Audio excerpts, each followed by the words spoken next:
Yes, I'm afraid it's true, and I'm really sorry. After 13 years of making Wheeler Dealers, I'm now going to be leaving the show. For 13 years, Edd China was the calm giant fixing cars on Wheeler Dealers.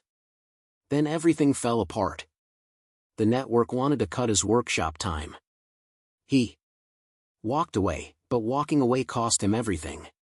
His garage went bankrupt. His YouTube channel mysteriously stopped.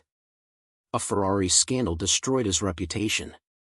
And his co-host Mike Brewer says Edd did very bad things.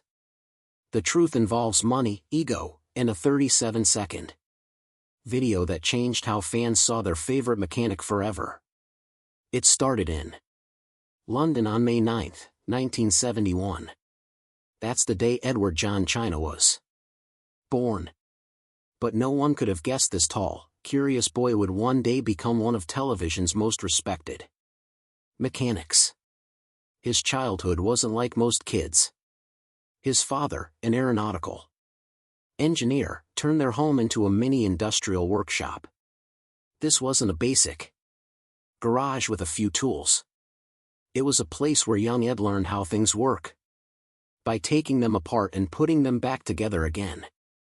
While other kids played video games, Edd spent 12-hour days experimenting with electrical systems and mechanical parts. He didn't just play with machines. He studied them, tested them, and rebuilt them until they worked perfectly. Even at a young age, Edd's drive for perfection stood out. He wasn't satisfied if something merely worked. It had to be flawless. His father kept challenging him with harder projects. Over time, the boy who once fixed toys was now building complex machines with moving parts and working electronics. His explanations later on Wheeler Dealers seemed so simple because for years he had practiced making the complicated easy. But school wasn't so easy for him. He went to King Edward's School in Surrey, a historic boarding school filled with wealthy students who played rugby and cared more about fitting in than fixing engines. At 6 feet 7 inches and tall, Edd stood out. And not just because of his height. He didn't care about popularity or sports.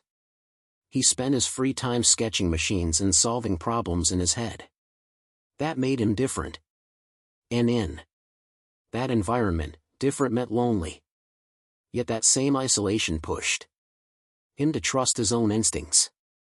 It was in those quiet moments that Edd decided he'd never trade precision for popularity. When he left school in 1989, he carried that mindset straight into university. At London's South Bank University, Edd enrolled in the Engineering Product Design program. There he truly found his rhythm. The course focused on both creative and scientific thinking, which matched his style perfectly. Professors quickly noticed his ability not just to build, but to explain. He could turn dense engineering jargon into simple, engaging lessons, something that would one day draw millions of viewers. While most students juggled a few assignments, Edd was managing 35 car projects at once. That's not a typo. 35, and that's not counting the massive double-decker bus he bought and converted into his home. Yes, while others lived in dorms, Edd lived in a fully wired, heated, and plumbed bus. It became a campus legend. Inside, he had space to work, live, and dream up the next big thing. It wasn't just cool, it was genius. And then came the sofa. Not just any sofa, but the casual loafa. Edd built it to raise money for an expedition to Belize, but it became something far bigger. Using a mini 1,275 cubic centimeters petrol engine and an automatic gearbox, he created a fully road-leal driving sofa. The controls were hidden in the armrests, the covers were washable, and it could hit speeds of 87 miles per hour. It broke the Guinness World Record for fastest furniture at Goodwood in 1998. More importantly, it proved that Edd didn't just think differently. He delivered. What most people didn't know was that behind the screen, there was a family quietly supporting him. His father's engineering lessons had set the tone. His wife, Imogen, helped manage the business side of his projects. And his father-in-law, he was the stunt director for the Italian job. That connection taught Edd how to blend mechanics with visual storytelling. It wasn't just about building cars. It was about making people care about them. When it came to television, Edd didn't have a plan or connections. He just showed up, hoping for anything in the movie industry. That's how Edd China found himself in 1994. Hammering a beaten-up Rover for the sitcom Father Ted. He spent a full week destroying the car until it looked just right. Old, miserable, and perfect for a church raffle. It was messy, unglamorous work. But he loved it. It felt right. While the actors were filming in Ireland, Edd stayed behind in London with the junior crew. One strange problem came up. Father Jack's wheelchair needed to move on its own.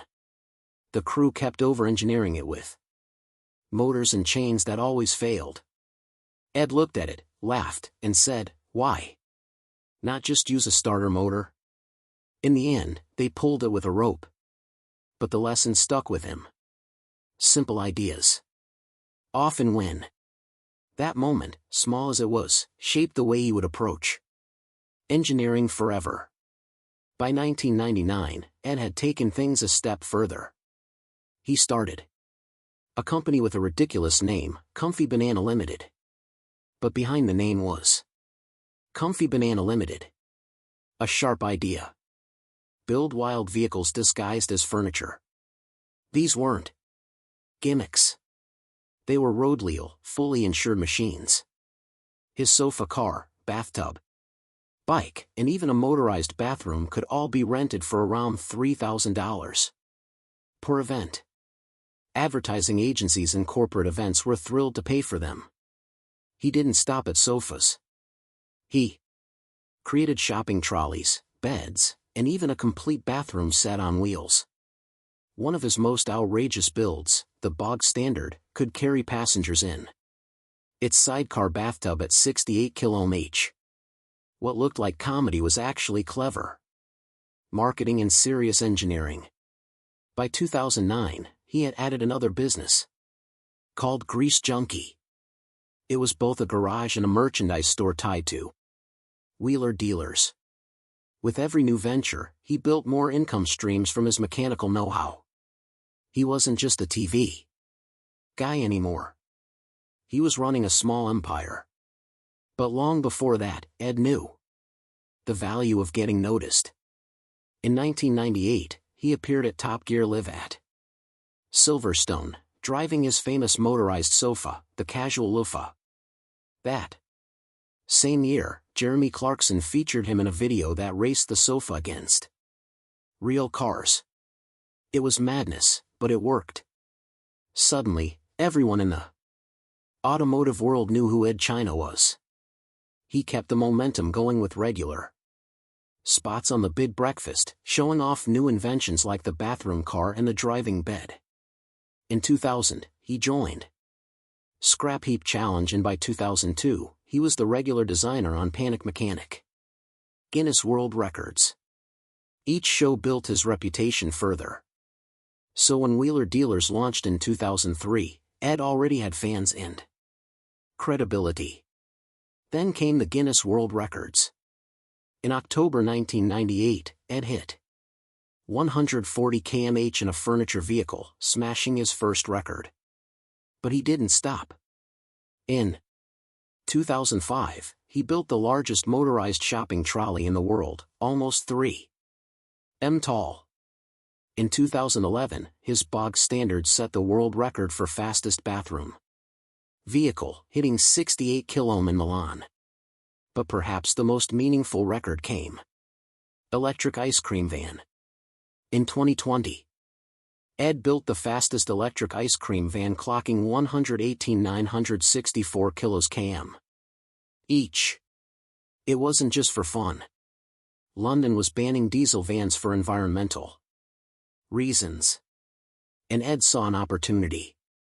He created an electric conversion kit to keep these iconic vehicles alive and legal. It was a record with a purpose. All of this, every invention, every TV appearance, every record was part of a larger plan. He turned a student project into a full business model. Companies hired his vehicles for $3,000 or more. TV brought exposure. YouTube brought more fans. Merchandise, consulting, records, it all added up. In 2003, Wheeler Dealers. Discovery Channel did something bold. They didn't just want another car show. They wanted to change the way people saw car restoration on TV. So, they carefully picked two very different personalities. Edd China, a calm, tall, genius mechanic who could explain complex repairs in simple steps, and Mike Brewer, a fast-talking car dealer who knew how to buy low and sell high. Together, they launched Wheeler Dealers. It wasn't about fast cars or flashy stunts. It was about finding old, beat-up vehicles, fixing them up with real know-how, and making a profit. Edd wasn't just a mechanic. He was a teacher in overalls. Mike brought energy and deals. And the combination worked better than anyone imagined. But right from the start, there was tension. Mike focused on the business side. Getting deals done, turning cars around fast. Edd, though, was all about the details. He wanted to teach. He wanted viewers to understand every bolt, wire, and tool. On screen, they laughed and joked. Off screen, their visions slowly drifted apart. Mike even called Edd his best friend and made him godfather to his child. But being close friends didn't stop them from growing frustrated. Mike leaned into the entertainment side. Edd kept fighting for more workshop time, and that quiet conflict over the show's purpose never really went away. What Edd may not have realized at first was that the format quietly made him the real star. Every episode followed a simple formula: buy, restore, sell. But viewers didn't tune in to see a good deal. They watched to see Edd. His calm voice, his 6 feet 7 inches frame, and his passion for detail made the workshop segments unforgettable. He didn't just fix cars, he explained them, and people loved that. Even as the show's popularity soared, Edd stayed humble, almost unaware of how essential he had become. That quiet modesty would later clash with a network that didn't seem to understand why the show worked in the first place. Wheeler Dealers exploded far beyond the UK. It aired in 220 territories and reached more than 200 million viewers. It became Discovery Channel's global hit. Spin-offs followed. Trading Up Dream Car and even Wheeler Dealers France. Edd and Mike production became known everywhere from Europe to Asia to South America. But with that global success came pressure. The network saw money. They wanted faster turnarounds, less complexity, and more entertainment. Merchandise started selling under Edd's Grease Junkie brand. The show stopped being just about passion and started becoming a product. And slowly the pressure to simplify, to shrink Edd's workshop time, began to mount. At the beginning, production was simple. A tiny team, just 5 people, including Edd and Mike, worked in modest workshops. But by 2012, everything changed. They moved to the US, set up a new base in California, and brought in a bigger crew. Their workshop relocated to 53082 Research Drive in Huntington Beach. More lights, more cameras, more costs, and more interference. The show went from small and personal to big and industrial. American TV standards demanded shorter, faster content, and Edd's slow, Careful explanations were suddenly seen as too much. The very thing that made the show special was being pushed out. Still, Edd kept going. Over 13 seasons, he restored 135 cars. Each one was a hands-on master-ass. From old Volvos to rusty MGs, he tackled them all with care and precision. Some episodes cost tens of thousands of pounds in parts alone. Some needed rare tools and components shipped from across Europe. But he always found a way to make things work. Viewers didn't just learn, they were inspired. Yet the pace was brutal. Teaching every fix while filming for TV isn't easy. And as the workshop segments demands increased, Edd's patience wore thin. The workload grew. The creative freedom shrank, and in 2017 he walked away. The workshop segments were his pride. To the network they were expensive and time-consuming. Each one needed perfect lighting, multiple cameras and hours of setup. But to Edd, those segments were the show. That's where the value was.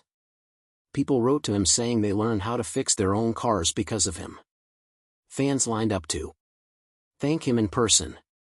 He believed those segments mattered more than any flashy reveal. But the network wanted cuts. Let us know in the comments. And don't forget to like, share, and subscribe for more updates just like this.